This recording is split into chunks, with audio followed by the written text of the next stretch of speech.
So warm welcome from a very sunny Stockholm at 6 p.m. this Wednesday evening.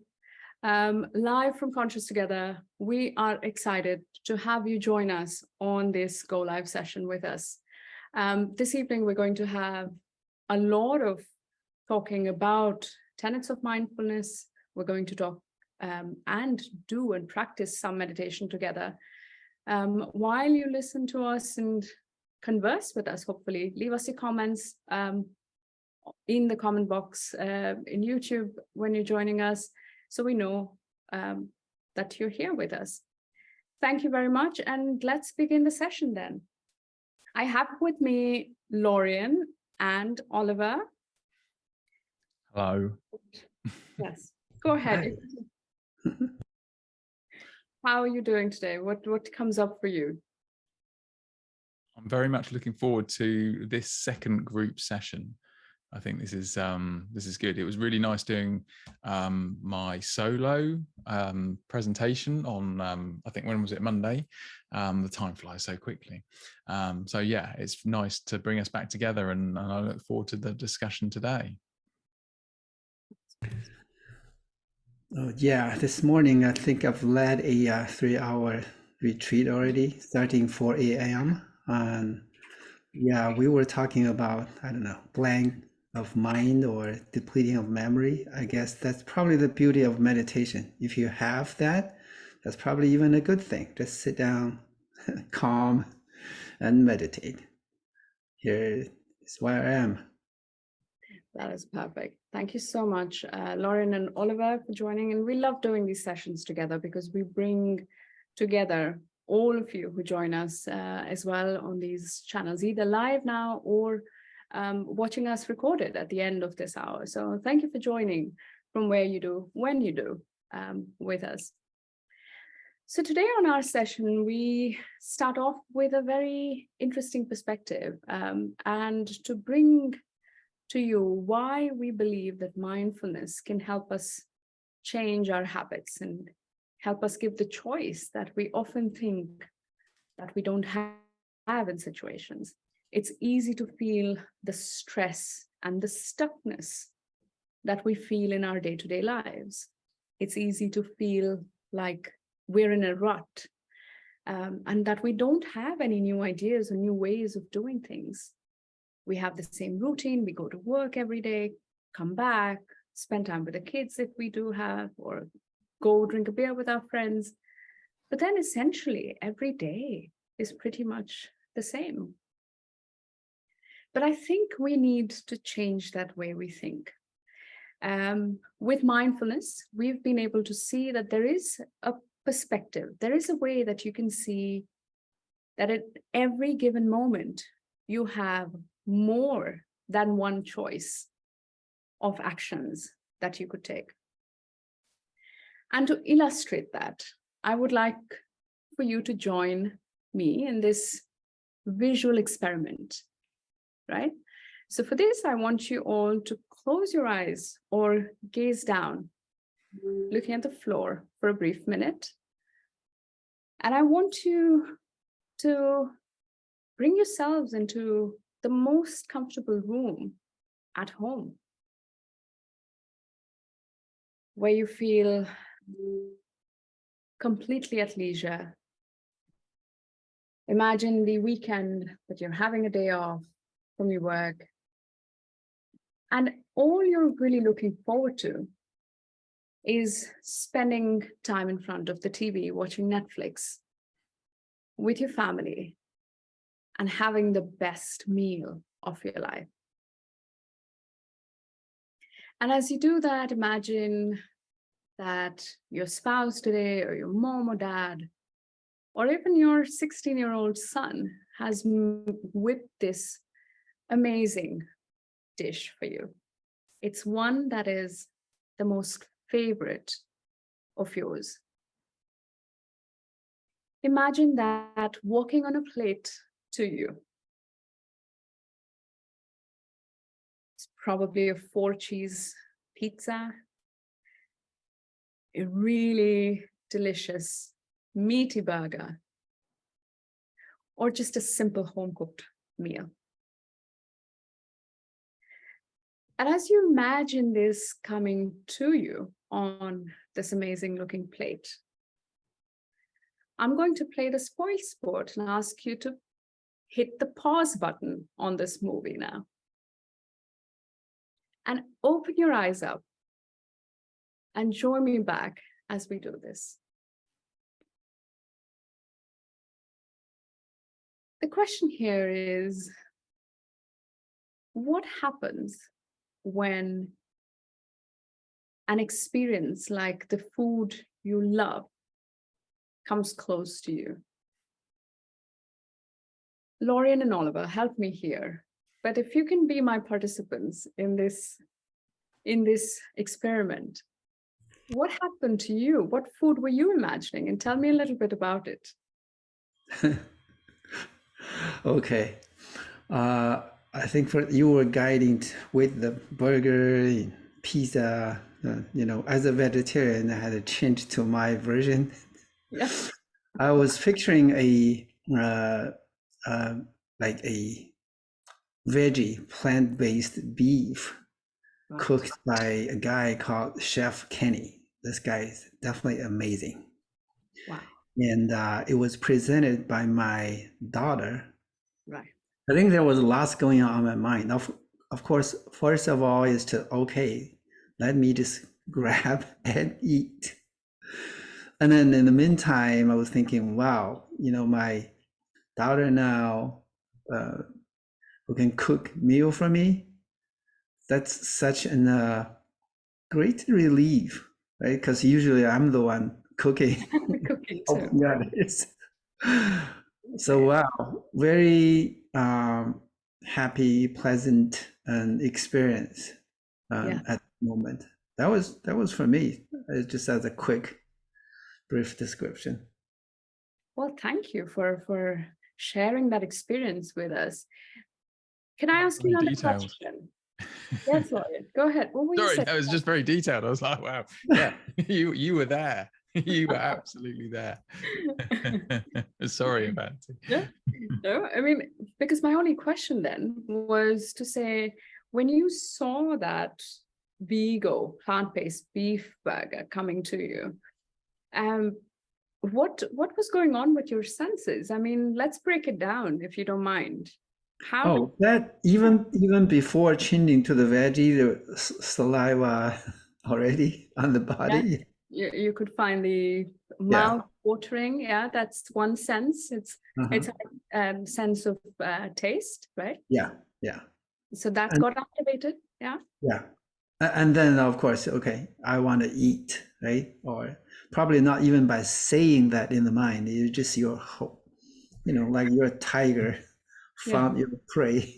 Yeah. And you want to grab and you're gravitating towards it.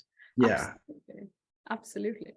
And when your taste and your eyes were able to take that in because you were watching that food come to you, what were the thoughts running in your mind at this point? As I said, okay, I was presented with this food. I'm comfortable. I wasn't the one cooking that. Surprise, happy surprise. Yeah, all things like that. Absolutely. And of course, I think if we were able to dig deeper, there's still a lot more going on, right? Like, I don't know, I was cooking like for how many years, and maybe someone also supposed to be cooking, whatever.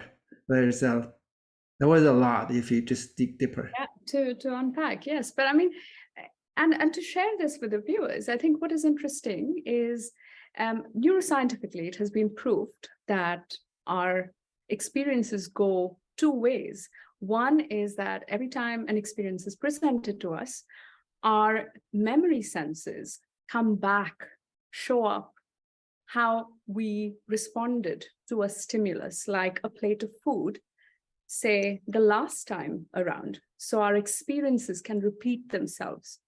In our minds, we've already segregated what our positive experiences and what our negative experiences. A plate of good-looking food if characterized as a positive experience, and hopefully it is, a good bowl of pasta, for example, is then it means that our senses get flooded and overwhelmed, and that happiness and joy to try the pasta and the experience of having enjoyed it the last time show up again.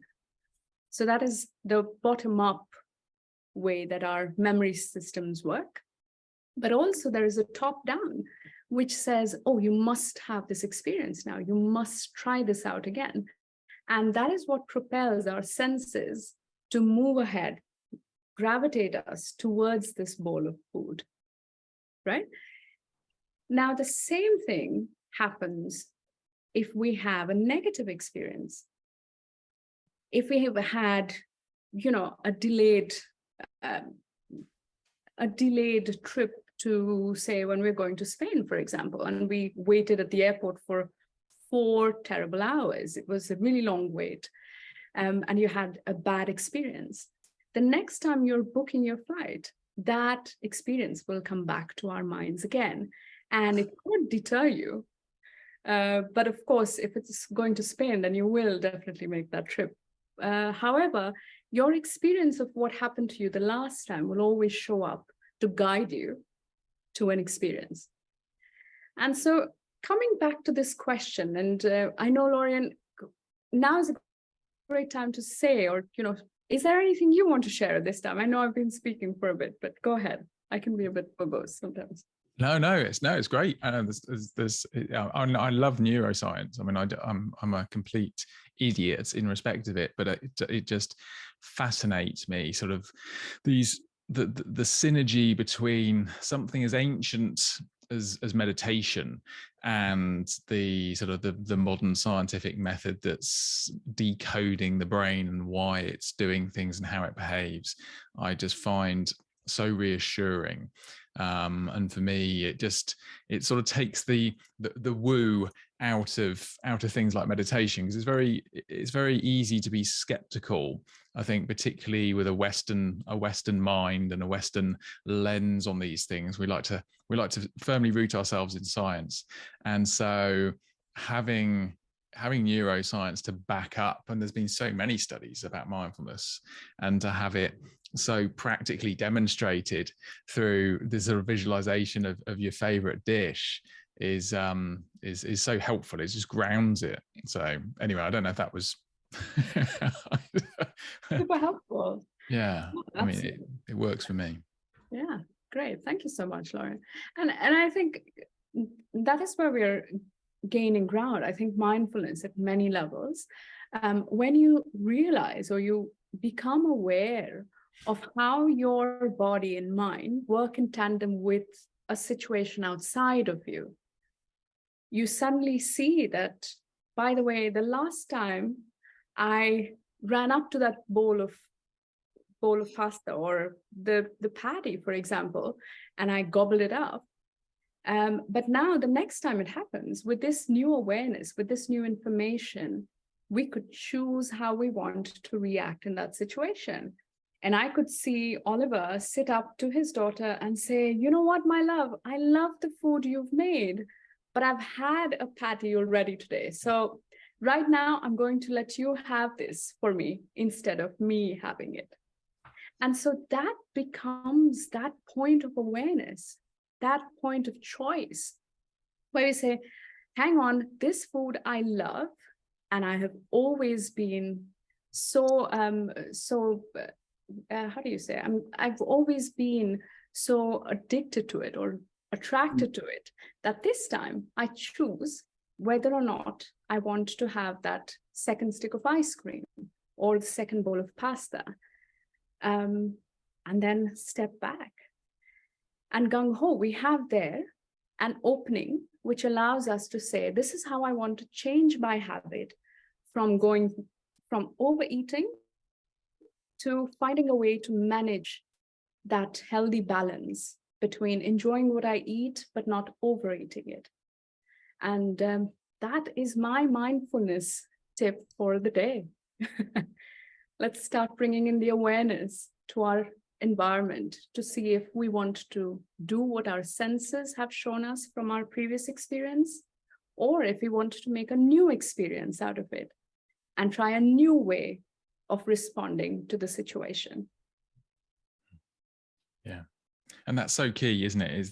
It's that simple awareness at the start of what's going on, that stepping back, that bringing that mindful attention to the process so that we can introduce the possibility of change. Because when we're lost on the autopilot, the automaticity of our actions, of our obsession with the dish in front of us, or whatever, to your point, behavior we're looking to change or influence, or any aspect of our lives that we might like to bring a different opportunity to, then actually that initial awareness, that lens by which we can actually observe what's going on is the critical first step.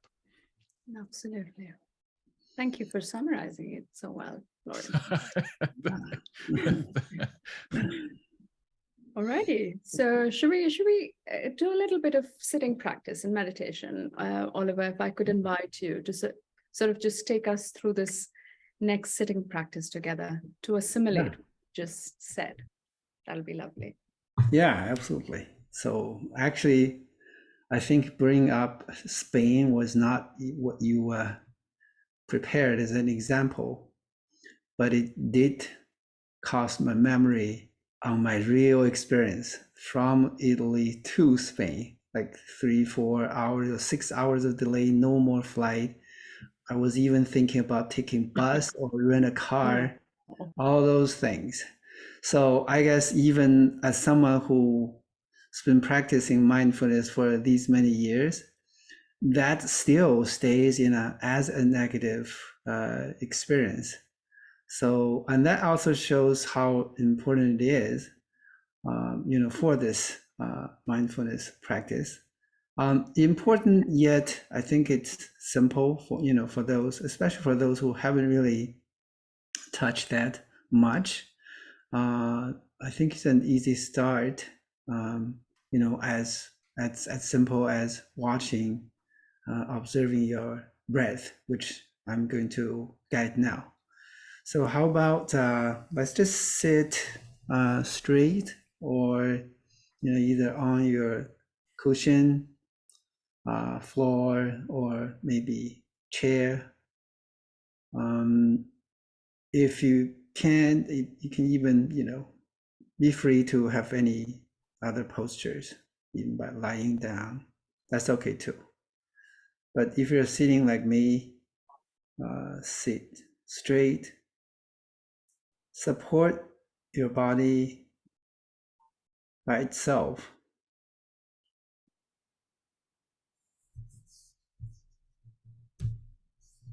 Okay.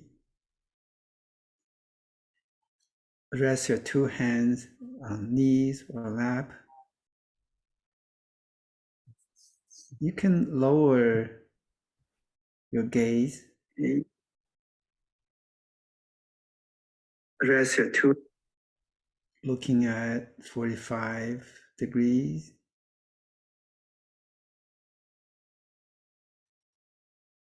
Or if you choose to, you can close your eyes too, if that's comfortable with you.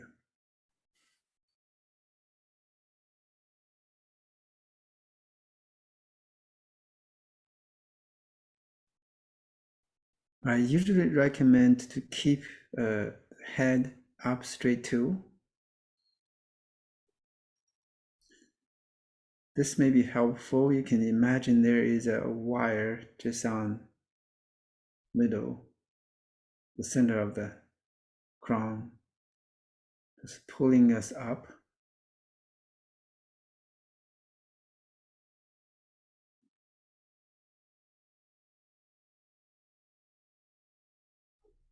Because usually if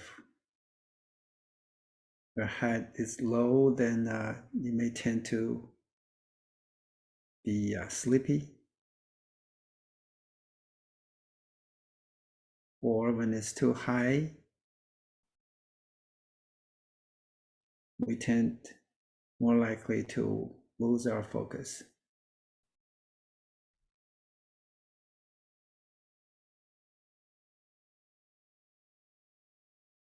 Now I'd like to invite you to just watch our breath.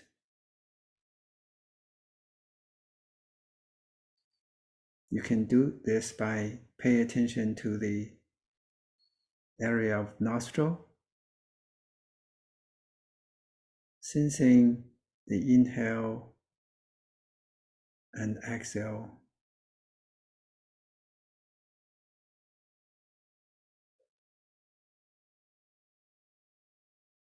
The breathe in and breathe out.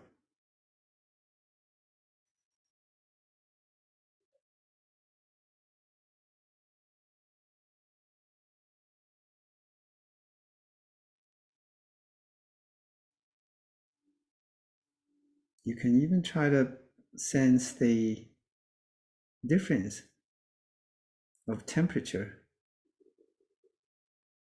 between the air you breathe in and breathe out.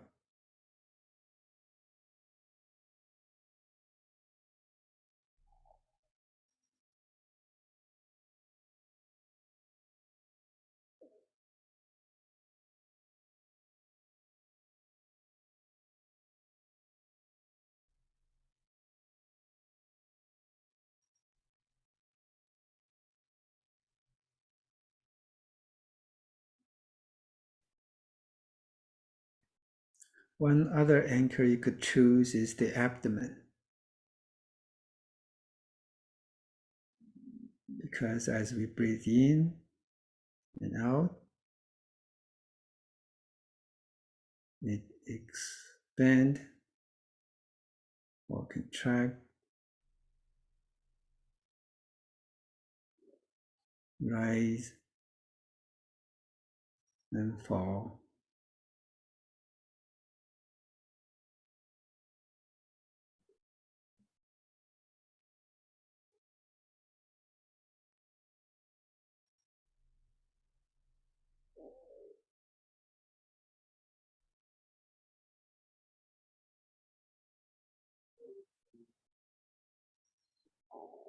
If you like, you can try breathe like a baby,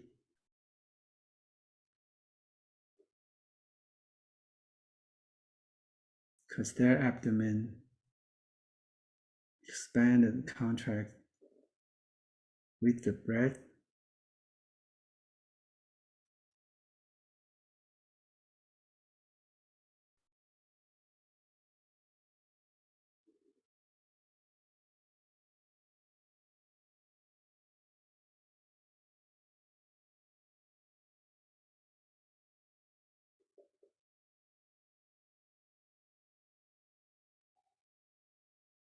So both today's scientific study and the ancient meditation method indicate this type of breathing is healthier.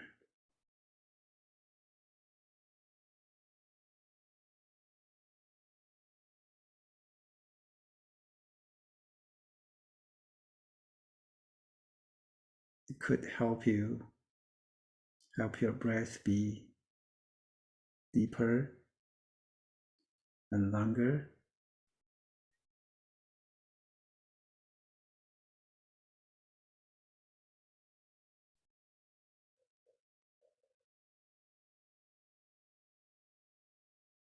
You may find that as we breathe and meditate, our mind started to wander.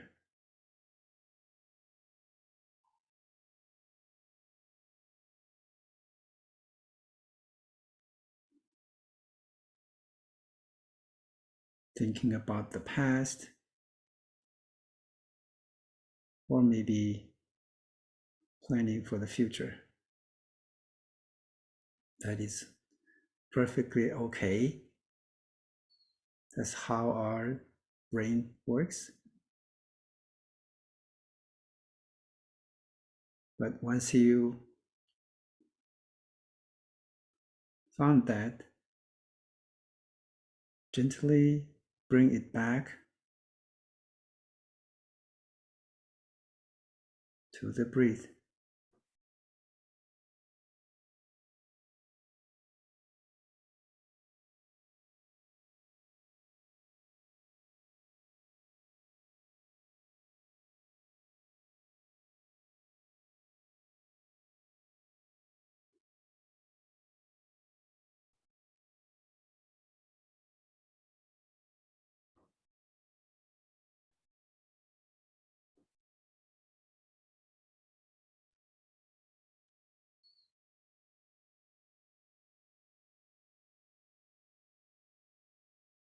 Okay, with a few more breaths.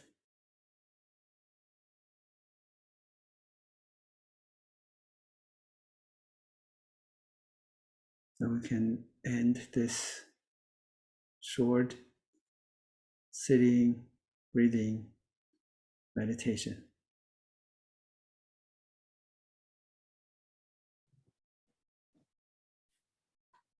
Yeah, if you're ready, you can choose to open your eyes if they're closed. Thank you very much for sitting with us.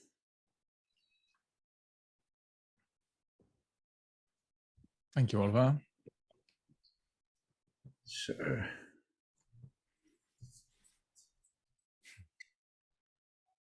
Okay.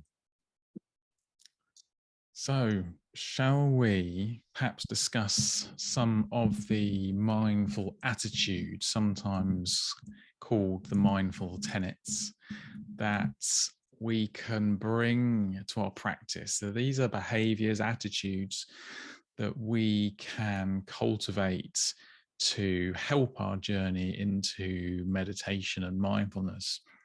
And they're very philosophically savvy, and they're attitudes that we can bring to life outside of meditation as well. They're not limited to a mindful life, an examined life, but they are invitations to support the attitude of meditation, and they can really provide very effective pillars on which to nourish and encourage our practice.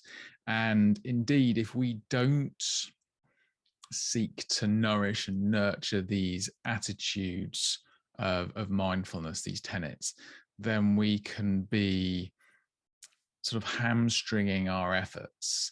So, for example, and I've got one of the Bibles or dictionaries of mindfulness here with me, John Kabat-Zinn's Full Catastrophe Living, which is an excellent book on Western mindful approaches. So if you're looking for a text that's very comprehensive, then that's something you could certainly look into should you choose.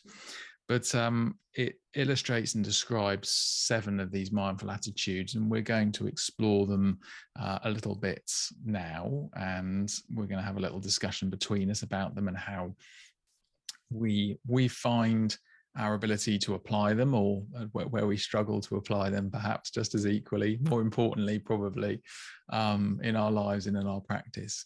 And then, of course, as always, open to any questions that you might have, our audience, that you might want to bring to our attention, or any ways in which you feel that you either handle these attitudes, bring these attitudes to bear, or indeed if there are any aspects of these attitudes that you struggle with. So one of the first ones, one of the foundational ones, is the attitude of non-judgment. And it's something that we talk about often in our mindful meditations, when we invite the noticing of whatever's happening in the moment as we meditate, without trying to make it something else. So the mind is very naturally looking to judge things, to make comments on the world around us. Is this good enough? Could this be better? Is this person looking friendly? Is this something I can eat, etc.? our mind is naturally, and part of its process, judging the environment around us, and it's doing that with a purpose of trying to keep us safe. But it can also get terribly out of hand, particularly in our modern society and modern lives. So it's always worth trying to just take a moment to become aware of how judgmental your mind is moment to moment. And you can do that simply by sitting for a very small spell, a few minutes, and noticing the condition of the thoughts that are bouncing around and which ones of them are judging. And you'll find very quickly that you're judging something like your meditation, that you've been distracted, and there's a judgment that you should be paying more attention, or there's a judgment that that thought is unpleasant or is unsavory, or there's a judgment that that thought is pleasant and is one that you want to hang on to for a while. When I was starting my journey into meditation, I found when my mind was having moments of stillness, that my inner voice would then chirp in and start congratulating me on how quiet my mind had been for so long. So instantly there's a judgment there, a positive judgment if you like, but a judgment nonetheless. And the judgment leads us very much to Avanti's point at the beginning, to this very automatic response process, based on, you know, an experience that we may have lived or may have heard about in the past that is perhaps not in any way relevant or appropriate or helpful to the situation in which we find ourselves. So the attitude of non-judgment is very difficult to do. We're all human, and it's, as I say, it's part of our natural processes. But it's about being aware of the judging mind. So you can't stop the mind doing what it's doing, and you shouldn't really stop the mind doing what it's doing. It's doing it very well. It's been doing it for a long time. But it's about bringing that awareness, just like the awareness to the food, and then you can make a decision on whether you're going to eat that food that maybe you don't want to because you're on some sort of health drive, some sort of diet, or you want to choose something else this time off the menu rather than going to your old faithful time and time again. But if we can create that space and recognize that the inclination of the mind to be judgment, again, that gives us that ability to potentially transcend that and make a discerning judgment about what we wish to do next. So those are some thoughts on non-judgment. I don't know if, Oliver, you've got anything you'd like to add or challenge, or any other perspectives from your side. Mm-hmm. Thank you, Lorraine. I think it's very well explained, and this is such an important attitude on mindfulness. Actually, in the, if you will, the ancient wisdom, like in different religions, Buddhism, I think in Christianity, there's, do not judge, but maybe the different community could interpret it differently. But there is the, no judge, non-judge, not be judgmental. The Buddhism idea also, because basically the theory is we thought we are the perfect mirror or camera like today's, and then you can start taking pictures. I think that's also why on one of my session, the MBCT, someone was asking, right, if we don't judge, does that mean we're totally blind, like in a coma, or maybe we're dead? Or I said, no, just the opposite, right? I guess the presumption for most of us would say that, we have the absolute ability to judge, as if we are a very clean, very calm, like lake surface or the mirror, right? That's clean. But it's actually just the opposite. So in our MBCT training, there is a practice called office scenario, right? if you at that moment, if you're happy, you just got promoted or praised, then you see someone just walk out of an office, you would think, okay, and that person didn't say anything, didn't greet you. You would think, okay, he just didn't see me, or he or she didn't see me. It's okay, I can talk to him or her later, or that kind of thing. But instead, if you just had a big quarrel with someone, maybe a colleague or maybe the boss, and somebody walked out of that office, didn't even say anything, you probably think, hey, am I going to be fired, or right, were they plotting anything or things like that, right? The only fact was that person just walked out of that office door, right? That's the fact. And the whole interpretation following that, you could see, are we judging, or can we? Do we have the ability all the time? No. The answer is no. Actually, that's happening all the time, right? Nonstop. So, but I think, Laureen, what you said, the most important thing, probably the only solution is to be aware of what's happening. Sometimes even there are cases that's more tragic, honestly. I've heard that, the students jump out of like third or fifth floor, committed suicide. That same thing. He was processing. I guess the only fact is the teacher was kind of mad at him. That's the only fact. And the interpretation is different. So don't try not to trust our ability to judge. Be aware. Start from there. Thank you, Oliver. Yeah, lovely. Yes, definitely. And I think one of the things there that links into MBCT is that the cognitive therapy piece, and at the root of cognitive therapy is this challenging of the thought process, isn't it? Is this true? So you have a thought about something, someone's judging me, someone, something I've failed, all these things. But actually it's holding that thought under a spotlight, under some scrutiny, and being able to challenge it. Interesting. Yeah. Maybe I also want to add a little bit on. I think our mind tend to generalize, like you said. Maybe just I failed just to do one thing, but people tend to come to the conclusion, hey, I'm a total loser, right? I fail all the time, like that. So, but again, if we're aware of that, seeing our mind going that route, then maybe you don't even have to do anything, right? That thought process can just stop there. Right. Yeah, because otherwise it does, as you actually say, so it goes from 0 to 60 just like that. Yeah.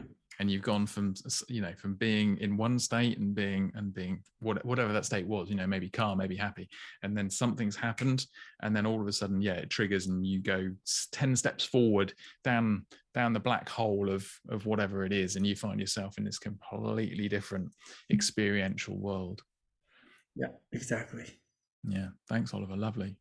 Avanti, anything that you want to add from your perspective to the non-judgment attitude? I think you guys have said some really amazing aspects of non-judgment, and I don't think I have more to add. I'll pass on this one. Thank you. Yeah, no worries. Yeah, sometimes enough is enough, and that's absolutely spot on. Thank you. So the next one that we're going to talk about today is patience, and patience is something that I struggle with, and that's a judgment, of course, that the more astute of you will note. So, so I'm failing on both accounts. Perfect. Which is another judgment. So patience, and this is patience with ourselves generally in life, right? It's bringing that sort of sense of compassion and kindness to our own experience, to our own habits and behaviors, and again, and I think as Oliver alluded to earlier, this isn't about accepting the situation as immutable or as being something you can't change and shouldn't take steps to address, to correct bad behaviors and unhelpful patterns that we have in our lives. But bringing an attitude of patience to ourselves, to those around us, and to our journey into meditation. And obviously there's very much a focus around that for the purposes of this attitude for developing mindfulness, for developing your skill in meditation, because it often isn't easy. It doesn't come naturally to most people. Our minds have been thinking voraciously for many years before we come across something like mindfulness or meditation. Normally several decades before we find our way into this path. So that's an awful weight of habits and pattern to try and gently shift. And so bringing an attitude of patience to ourselves for our development is really critical, because otherwise we're likely to add unkindness to ourselves, adding more pressure, adding more frustration, adding more anxiety, which is of course counterintuitive to the experience of why you're doing mindfulness and meditation. Right, it's to try and change your relationship with those experiences, not lose them. You don't want to not have the experience of anger. You don't want to not have the experience of frustration. These are all perfectly normal, perfectly natural, healthy human processes. But at the same time, you don't want to be stuck in them. And that's the critical thing. You don't want to be lost to them. So by bringing and encouraging and nurturing an attitude of patience in as many aspects of your life as possible, you are going to invite a much calmer perspective from which to build your responses that you wish to do so. And I stress, it's not about being passive. It's not about not making changes that need to be made, but about giving you that critical breathing space and kindness and support to enable you to navigate that space more skillfully. Mm-hmm. So those are my thoughts and some of John Kabat-Zinn's on the attitude of patience. Avanti, is there anything you'd like to add? On patience, yes, I could say a lot. I have gone from being a very impatient person to now a parent, and therefore embodying or trying to embody more patience. But I think it's an anonymous quote, but they say that if you're able to be patient with having positive thoughts and with having hope, then you are the right kind of patient, because often we don't see things happening as quickly as we want them to happen, and we assume that things are not going to work out or things are not going to happen the way we want them to. So I think just because we cannot see them turn out the way we want them to does not mean they're working out for us or not. So I don't know if I'm making sense at this point, but I think patience is holding your hope even when you don't see anything happening around you. And that's what I wanted to add. Very okay. quick. I think I can help you adding a couple of examples. Yes, Oliver. Do. In the there's that kind of Chinese story. A farmer just saw his plant, let's say the corn that he was growing was not growing as fast as others, or just a scenario like that. Or maybe just even without comparing, he thought, okay, this is growing but too slow. So let me just pull it high. So he pulled, each of the corn. And of course, next day he found out, all the corns were dead. Yes. So like Avanti, what you said, hoping, wanting the result that much.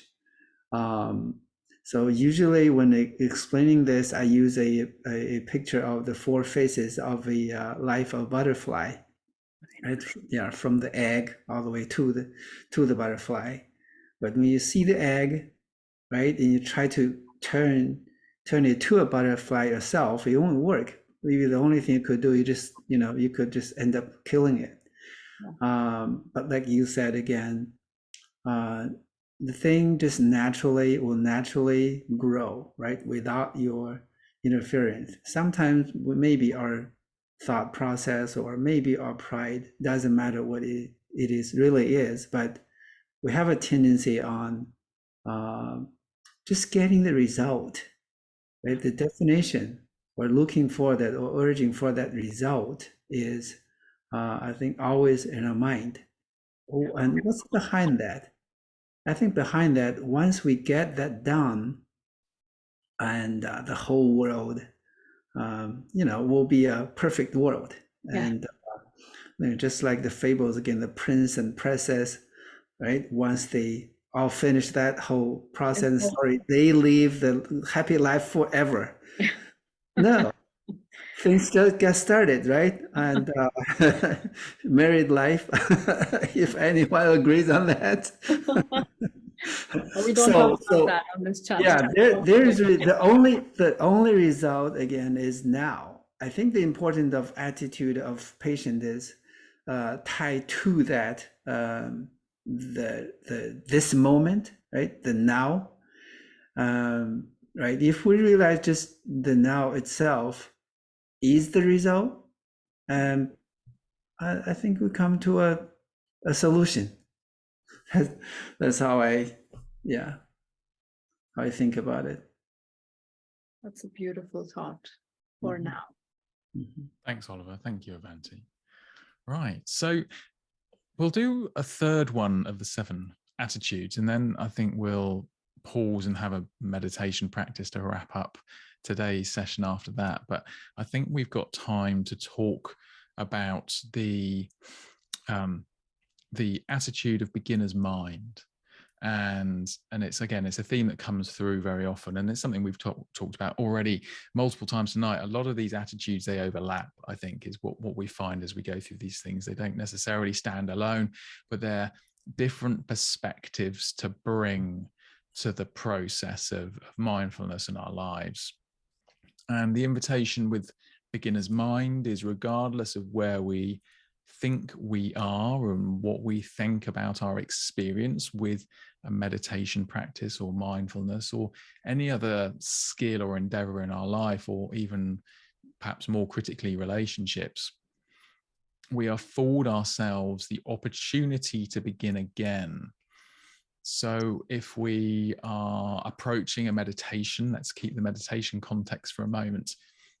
It's very tempting, if you're starting your meditation journey, to look for calm and pleasant experiences, and hopefully you'll have some of those.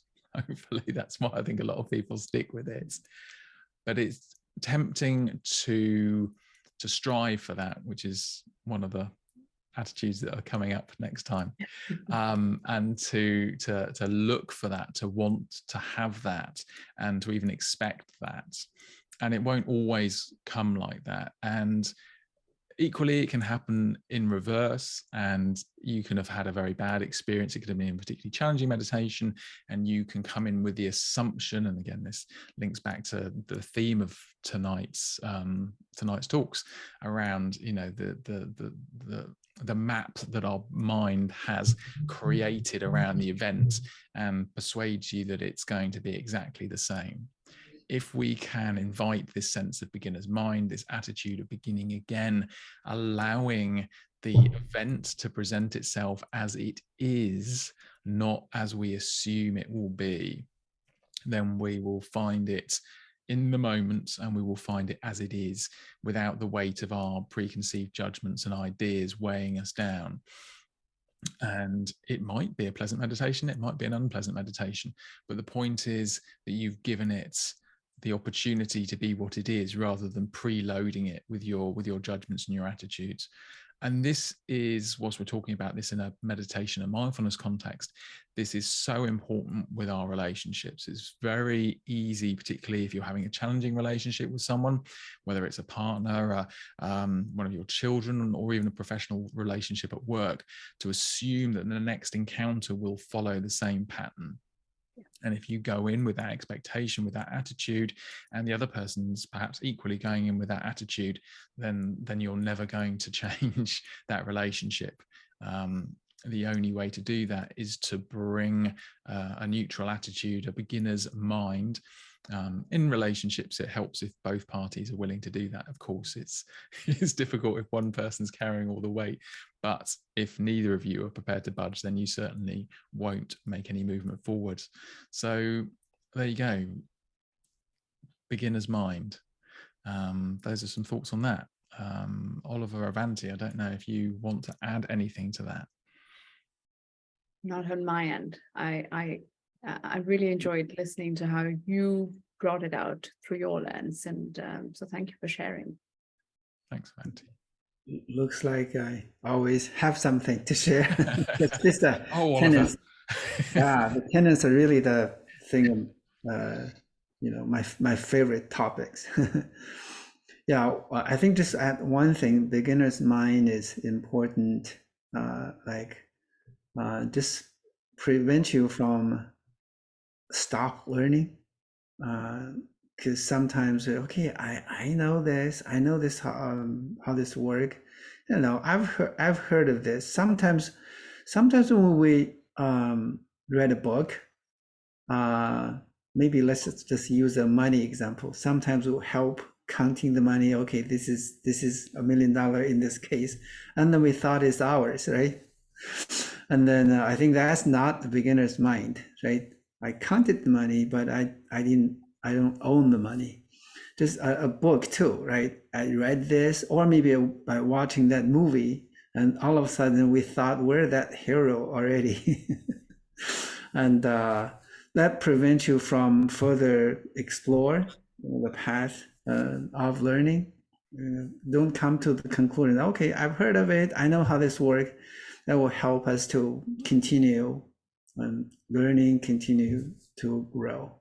That's, of course, beginner's mind has a very deep meaning in it too. We can probably even explore further, like in our next sessions. Yeah. Right? Yeah, there's a lot to talk about here, and yeah, absolutely. So no, brilliant. And we've got four left to talk about at least. So that gives us plenty to focus on next time. Thank you, Oliver. Sure. Okay, so Avanti, would you be so kind as to lead us in a meditation before we bring this session to a close? Absolutely. Let's do it. I think as we come to the end, I'm going to walk us through a meditation, a quick summary of what we've done today. And to begin this practice, I invite you to sit down, lie down, with your eyes either open or gazing down on the floor or your mat, to become at ease with your being, to become at ease with your body, your shoulders, the seat, your feet, your hands open up, and for you, relaxing into a breathing that is not too rushed or not too stressful, to just breathe in and relax.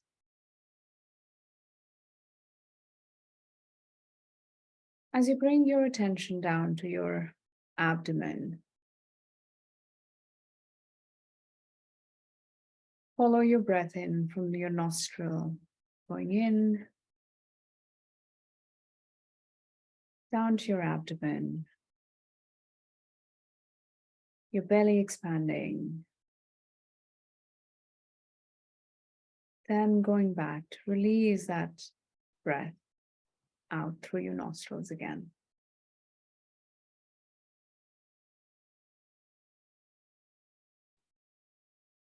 To become aware of the air that goes in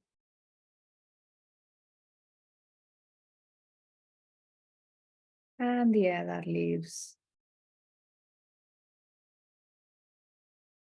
Becoming aware of your thoughts at this moment when we've completed an hour talking about mindfulness,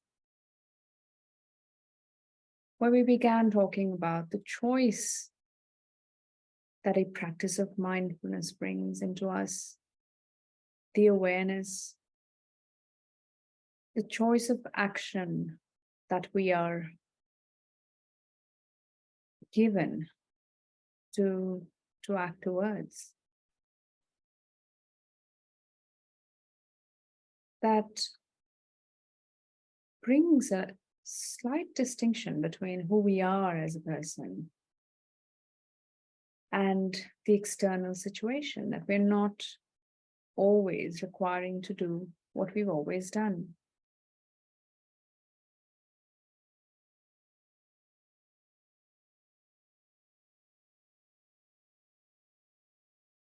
Followed by which we talked about the tenets of mindfulness, where non-judgment was one, where we try not to rush into conclusions of what we see or hear or think, but allow a situation to play out before we conclude. We talked about being patient when we cannot see what is happening in front of us, being patient with ourselves, bringing self-compassion into our lives. And the third tenet, that of being open-minded, that of being always in a beginner's mind, where we allow for more new information to assimilate into our existing knowledge base. And as we move into our week ahead, our Conscious Together team, Lauren, Oliver, and me, we hope that you're able to bring these tenets, bring these ideas that we've spoken about today into your practice, into your days. Try them out before you say no. Try them out to see if there is a different outcome that shows up for you.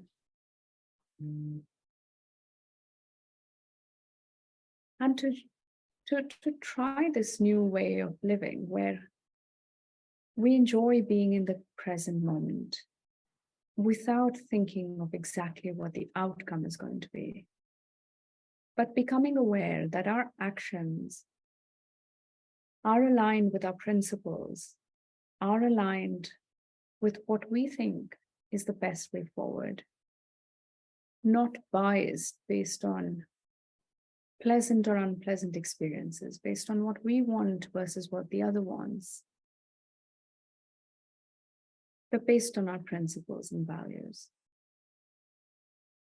With this, we invite you now to slowly come back into this room that you are, becoming more aware of the surroundings that you're seated in,